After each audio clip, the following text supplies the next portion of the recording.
Salut à tous et bienvenue sur la chaîne Airsoft 3D. Aujourd'hui on va faire quelque chose que je n'ai pas l'habitude de présenter. Effectivement ce sont des logiciels. Aujourd'hui on va parler de Tinkercad, un logiciel de modélisation 3D, très simple mais très efficace. Allez, c'est parti.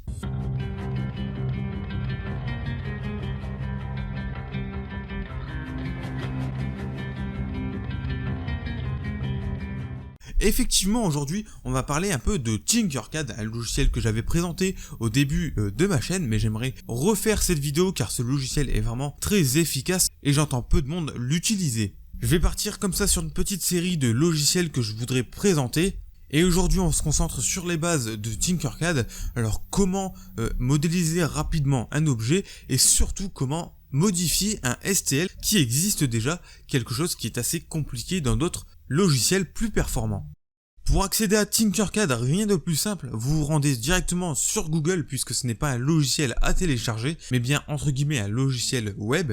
Sur Google, vous tapez simplement Tinkercad. Vous vous rendez sur le premier lien et là vous allez devoir vous créer un compte. Si vous avez déjà un compte Fusion 360, il est très probable que vous avez un compte Tinkercad puisqu'en fait simplement Tinkercad c'est Autodesk et Autodesk c'est Fusion 360. Je vais pas vous expliquer comment créer un compte parce que c'est vraiment très simple. Une fois que vous avez créé votre compte, vous vous retrouvez sur cette page. Normalement vous n'avez aucun objet déjà de créer et pour en créer un justement vous allez cliquer sur créer un nouveau design. Lorsque vous cliquez sur ce bouton, vous vous retrouvez sur cette page. La première chose qu'on voit d'abord, ça va être le plateau. Le plateau qui va nous permettre de représenter un peu le plateau de votre imprimante. Et je vous conseille de suite d'aller en bas à droite, cliquer sur Edit Grid et de modifier les proportions du plateau pour qu'il corresponde à votre plateau d'imprimante 3D. Une fois que c'est fait, vous cliquez sur Update Grid et là votre grille va être modifiée. Avant de vous montrer un peu l'interface, je vais essayer de le faire un peu dans l'ordre. Il y a quelque chose que vous allez devoir faire si vous n'avez jamais touché à un logiciel de modélisation 3D, ni même Cura, ça va être de vous déplacer dans l'espace. C'est quelque chose qui est vraiment très important pour pouvoir vraiment commencer à modéliser et commencer à faire quelque chose dans tous les logiciels et même Cura qui vous permettra de slicer vos objets. Pour vous déplacer, ce n'est pas très compliqué.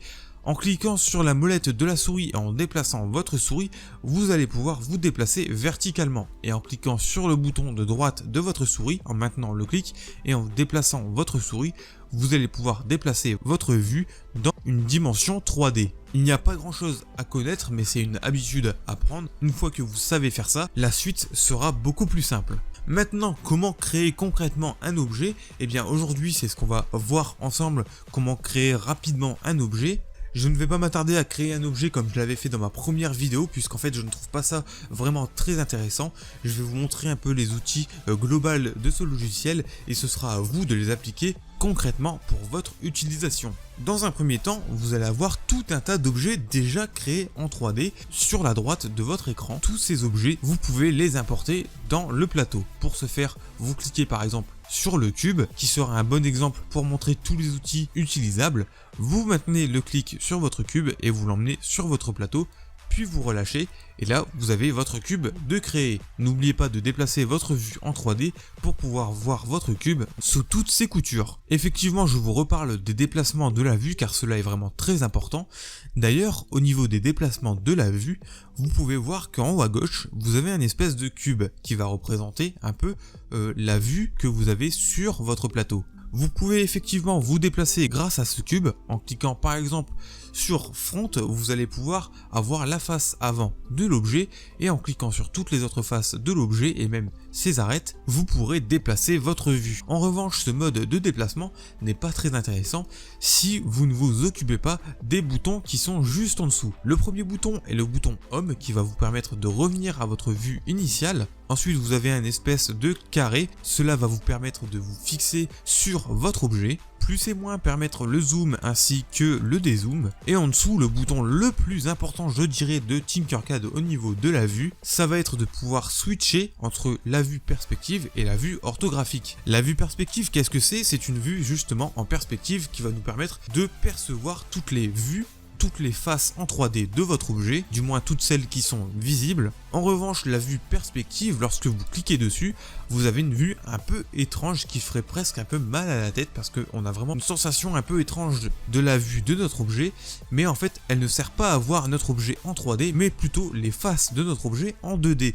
Et c'est là que vous allez cliquer en haut à gauche de votre cube et où les faces de ce cube vont avoir toute leur importance. Par exemple ici je vais cliquer sur Front et je vois mon cube en 2D, je vois simplement en carré. Vous allez me dire, mais à quoi cela sert de faire ça?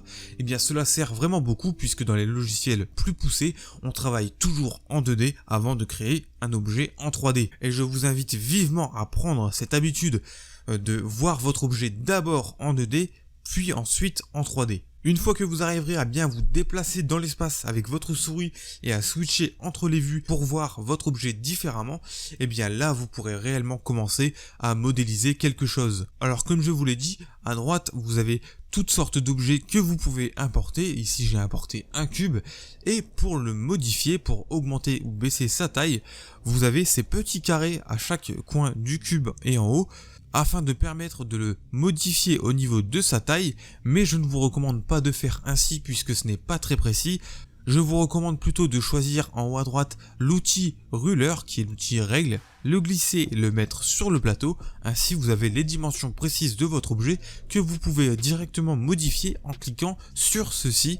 Par exemple je vais faire un rectangle de 50 par 60 mm et là j'ai bien mon objet. C'est beaucoup plus simple de faire ainsi que d'essayer de jauger avec les petits carrés.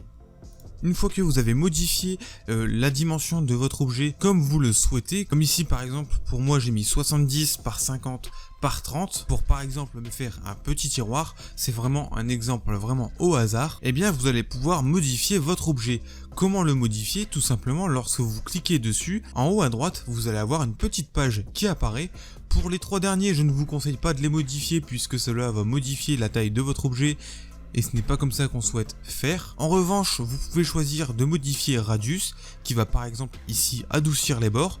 Cela va adoucir les bords parce que Step est ajusté à 10. Si je réduis les steps, et bien simplement cela va faire des arêtes plus franches à mon objet et c'est ainsi qu'on modifie les bords d'un objet et c'est la même chose pour tous les autres objets. Par exemple, je vais prendre cylindre, je vais cliquer dessus. Vous allez pouvoir remarquer que mon cylindre n'est pas tout à fait cylindrique parce qu'il y a plein de côtés. Vous allez cliquer sur Side et le glisser entièrement vers la droite et avoir un cercle parfait. Voilà, donc c'est comme ça qu'on modifie un peu les objets lorsqu'on les a mis sur le plateau. Et maintenant que j'ai mon rectangle, j'aimerais en faire une petite boîte par exemple. Eh bien, on va déjà simplement le creuser. Alors pour le creuser, comment on fait? Alors comme vous pouvez le voir ici, j'utilise beaucoup les vues, je bouge beaucoup. C'est tout à fait normal, hein, c'est vraiment comme ça qu'on utilise les logiciels, c'est vraiment en se déplaçant et en regardant notre objet en 3D. Pour faire un trou justement de notre objet, comment on fait? Eh bien ici vous avez toutes les formes que vous avez en couleur ou même celles qui sont grisées. Celles qui sont grisées vont permettre de faire un trou. Donc par exemple vous allez voir ce cube là qui est grisé, ça va être en fait simplement un trou que vous allez pouvoir creuser. Vous allez me dire mais comment ça se fait que ce n'est pas un trou, pourquoi il est grisé, tout ça? Eh bien en fait c'est vrai que c'est pas tout à fait intuitif, mais simplement si vous avez votre objet, par exemple celui-ci, je vais lui donner une forme. Une fois que vous avez défini la forme de votre objet qui sera en fait un trou, vous allez surligner avec le clic gauche tous vos objets que vous souhaitez grouper ensemble, et là en haut à droite vous allez avoir l'outil groupe ou CTRL G, et lorsque vous cliquez sur cet outil, eh bien les objets vont se grouper, ainsi l'objet qui est grisé va devenir un trou dans votre objet. Et vous pouvez faire la même chose pour tous vos objets, c'est-à-dire que si mon objet actuellement je veux qu'il devienne un trou, eh bien je vais cliquer dessus et au lieu de faire solide, je vais cliquer à droite sur All. Et voilà, il est grisé exactement comme l'autre. Donc si rapidement je crée un autre rectangle, que je les assemble comme je viens de le faire, eh bien on a un trou à la forme de ma pièce. Et si je souhaite que mon grand rectangle ici devienne un trou, je peux le faire, etc. Et c'est la même chose pour absolument tous les objets que vous trouverez dans Tinkercad. Vous l'aurez donc compris, cet outil permet également de faire des trous, mais aussi des découpes complètes. Donc par exemple, ici je vais surligner mes objets, je vais faire grouper, et ensuite nous avons toute la face du bas qui a été découpé et notre objet est à nouveau à plat. D'ailleurs, j'ai un peu oublié de vous en parler, mais pour déplacer votre objet, vous pouvez soit cliquer dessus et le déplacer manuellement, ou soit au niveau des flèches vertes, entrer des valeurs et le déplacer. Comme ici, vous avez la flèche qui pointe vers le haut, je vais cliquer dessus, donc là elle est à 3,5 mm du sol, je vais entrer 0 et là elle est plaquée contre le plateau. Bien sûr, ça n'a pas tellement d'importance si vous téléchargez votre objet alors qu'il est à 50 mm du plateau. Lorsque vous allez l'importer dans Cura, il sera bien sûr contre le plateau. Donc voici comment on crée un objet vraiment très rapidement dans Tinkercad. C'est vraiment très simple de conception.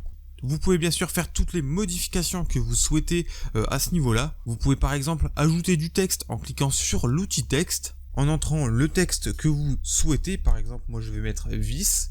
Le texte, vous pouvez le déplacer comme tous les autres objets au niveau de son orientation en cliquant sur la flèche qui indique les degrés. Donc soit vous cliquez sur la flèche et vous pouvez faire une rotation sur votre objet, ou soit cliquer directement dans la petite bulle des degrés et enregistrer une valeur. Et comme vous pouvez le voir ici dans cet exemple concret, j'ai besoin de la vue 2D pour bien positionner mon texte sur la face de la boîte. Donc une fois que c'est fait, je vais par exemple cliquer sur left, donc là on a vraiment la vue de côté.